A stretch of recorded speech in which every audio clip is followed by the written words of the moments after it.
आमदी साहब, आपने अलमावरद के मतलब थोड़ा सा बताया, तो इसका कुछ पस मंज़र बताएंगे? आपको ये ख़्याल कैसे आया और इसके पीछे क्या जज्बा था आपका?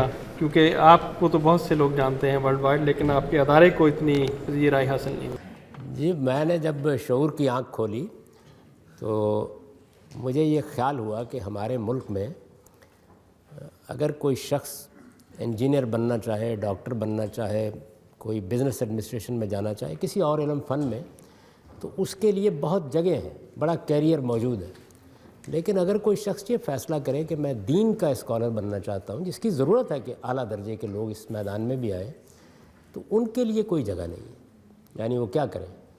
तो इस वजह से यहाँ से मेरे दिल में इस ख्याल पैदा हुआ कि एक ऐसा आला दर्जे का इदारा बनाना चाहिए जिसमें इस तरह के सेलेक्टेड लोगों को फ़ेलोशिप दी जाए, ताकि उनको फैसिलिटेट किया जाए, स्कॉलरशिप दिए जाए, वो इत्मीनान के साथ दीन पे इल्मी और तहकीकी काम करें। तो हमारे यहाँ जो इल्म और तहकीक की एक रवायत थी, उसको दोबारा ज़िंदा किया जाए। तो एक ख्याल ये था।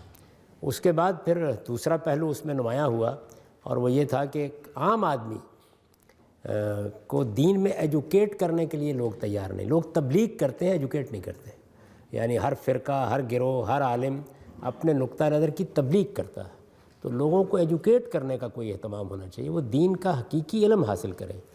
तो इस दूसरी चीज़ के लिए फिर मैंने तगदो शुरू की और फिर एक किताबों का नक्शा बनाया कि इसका एक पूरा निसाब वजूद में आए, और इसके लिए एक ऐसा सिस्टम बना दिया जाए कि जो लोग भी दीन को सीखना चाहें। मैंने आपसे अर्ज़ किया कि वो कोई ज़्यादा बड़ी चीज़ नहीं है, बड़ा छोटा सा कंटेंट है जिसको सिखाना है, तो उसके लिए एक निज़ाम बनाया जाए। तो एक दूसरी चीज़ इसमें ऐड हुई। और तीसरी चीज़ ये थी कि दुनिया में बहुत लोग तबलीग दावत करते हैं, लेकिन कुरान का हुक्म तो ये है कि कुल ऊहिया इलैया हाज़िल कुरान लिउन्ज़िरकुम बिही वमन बलग, कि आप पैगम्बर इनसे कहो कि ये कुरान मुझ पर नाजिल किया गया है, मुझे हुक्म दिया गया है कि मैं इसके ज़रिए से तुम्हें इंतज़ार करूं, और ये दुनिया में जिस जिस को पहुंचाना है उस तक यही पहुंचेगा और ये जाकर ख़बरदार करेगा। तो कुरान मजीद के पहलू इसको ज़िंदा किया जाए, इसका ऐसा तर्जुमा किया जाए कि जो इसकी रूह को मुंतकिल करे, इसके नज़म को मुंतकिल करे, और फिर दुनिया की पूरी ज़ुबानों में उसको फैलाने की कोशिश की जाए। तो ये तीन बुनियादी चीज़ें थीं जिनको सामने रख कर ये इदारा बनाया गया। यही इसके मकासद भी हैं, यानी इसका जो बुनियादी मकसद है वो असल में इन तीनों निकात ही में है। आप इसके तारुफ़ को पढ़ेंगे तो उसमें भी ये बयान हो गए हैं।